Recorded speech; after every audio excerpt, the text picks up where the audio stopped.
individuals strongly believe that cardio exercises cannot be done incorrectly. They think that any form of aerobic activity, like running, swimming, or cycling, is always beneficial, and there's room for error. They say, just run, swim, or ride a bike, and everything will be great. There's no downside to it. But is this approach truly effective? The answer is no, and holding on to this misconception can come at a high cost. In this video, I've compiled the key mistakes that we frequently make in our cardio workouts, and it's crucial to know them in order to avoid them. So, make sure to watch the video until the end. It will be incredibly interesting and valuable. Let's get started. By the way, my friends, don't forget to subscribe to my channel and hit the notification bell, so you never miss any of my latest releases. Now, let's talk about the first and most fundamental mistake, a lack of understanding of why we do cardio exercises. The truth is, there are different approaches to cardio, and the results can vary significantly. Cardio can be done for weight loss, to shed excess fat, or for various other purposes. We can engage in cardio to improve endurance, prepare for competitions, or simply showcase personal achievements.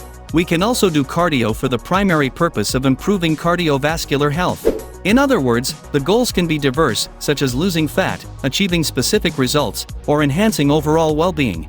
I'm not claiming that these goals contradict each other, but it's important to remember that each goal requires its own strategy. For example, if our aim is to lose weight, we need to engage in sustained and moderately intense cardio sessions. In other words, if we want to shed fat, cardio sessions should last at least 30 minutes, preferably closer to an hour, and the intensity should be moderate. Going beyond 140 heartbeats per minute, for instance, would push us into the so-called anaerobic threshold, causing our muscles to contract as a result of glycolysis. They undergo lipolysis. In other words, we deplete glycogen stores and tap into fat cells. Therefore, if your goal is weight loss, you need sustained cardio for at least 30 minutes in a moderate heart rate zone, around 65% of your maximum heart rate, which is calculated as 220 minus your age. We can also gauge our intensity based on our breathing. If we can breathe relatively freely and carry on a conversation, that's a good indicator. This is an excellent approach for fat burning. However, if we start gasping for breath and experiencing shortness of breath, it means we're crossing the anaerobic threshold. This is not optimal for our goal. On the other hand, if our objective is sports performance or achieving specific athletic milestones, the nature of our training will be entirely different. It will also depend on the sport we're engaged in. We might require explosive power or endurance, and our target heart rate zone will likely be higher. The third type is cardio training for the improvement of our cardiovascular system's health. According to most cardiologists, the optimal approach here is interval cardio training. This is done by running at a low heart rate for a few minutes, approximately 65% of our maximum heart rate, then transitioning to a higher intensity interval for a short period, lasting 1 to 2 minutes. We then return to a lower intensity. In practice, it could look like this. We start with a very light jog for about 35 minutes, then pick up the pace, running around 1.5 times faster than our initial speed, raising our heart rate to around 75 to 80% of our maximum. We don't linger there and then we lower our intensity again. We alternate between running slowly and running quickly, back and forth. This is the most optimal approach specifically for improving cardiovascular health. Now, the main mistake people make is setting a goal to burn fat or achieve athletic results and engaging in cardio that is either too long but not intense enough. It requires a strategic understanding of what we need and how we will achieve it. The second common and even dangerous mistake is doing cardio with excessively high heart rates. This can actually be harmful. There's something called cardiac hypertrophy. Just like other muscles, our heart muscle can undergo hypertrophy. There are two types of hypertrophy. One type leads to increased elasticity of our heart muscles, while the other type solely increases its mass. While increased elasticity is beneficial, an excessively active heart is detrimental. So, how can we influence this? We can directly influence it, in fact. If we spend too much time in the anaerobic threshold, for example, with a heart rate of 150 beats per minute or higher, continuously pushing ourselves for a long duration, we promote the harmful type of cardiac hypertrophy that leads to overall increased mass rather than elasticity. This can ultimately lead to the development of cardiovascular diseases over time. Therefore, it is strongly recommended not to exceed the anaerobic threshold for an extended period, meaning not raising our heart rate above 150 beats per minute for more than 3 minutes. That's why the most beneficial approach is interval cardio training, where we raise our heart rate to around 140 to 150 beats per minute and then immediately bring it down, allowing the heart to catch its breath and recover.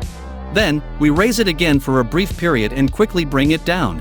However, people often make the mistake of running until they're completely exhausted, thinking that it will yield better results. It may give you a sense of accomplishment, but it won't necessarily provide greater benefits. Moving on to the next point, another common mistake is engaging in cardio workouts without considering contraindications. This happens quite frequently when someone listens to an expert who claims that cardio workouts will improve their health and cure any ailments. While the motivation to engage in sports is admirable, it's important to acknowledge that there are cases where certain forms of exercise may be contraindicated. For example, running has a sad statistic that up to 90% of beginners experience some form of injury within the first year. This is primarily due to the increased strain on the knees, ankles, and hips, especially if you have excess weight. So, it's not surprising if someone with extra weight starts running and suddenly experiences pain that isn't muscle soreness. That's why it's recommended to choose a different form of low-impact cardio exercise if you're carrying extra weight. It could be cycling, swimming, or using elliptical trainers, for example.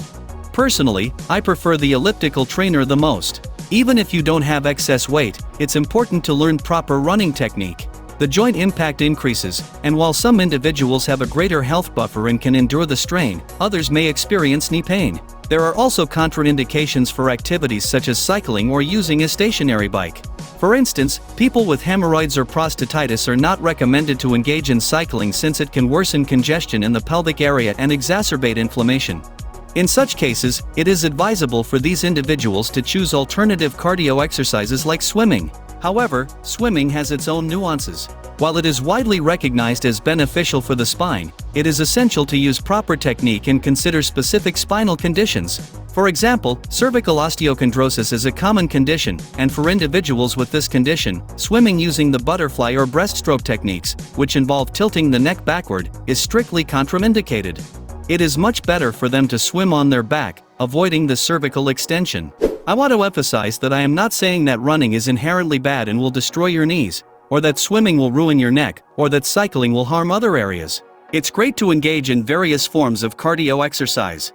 I am simply highlighting that in certain cases, there are contraindications that warrant choosing alternative exercises.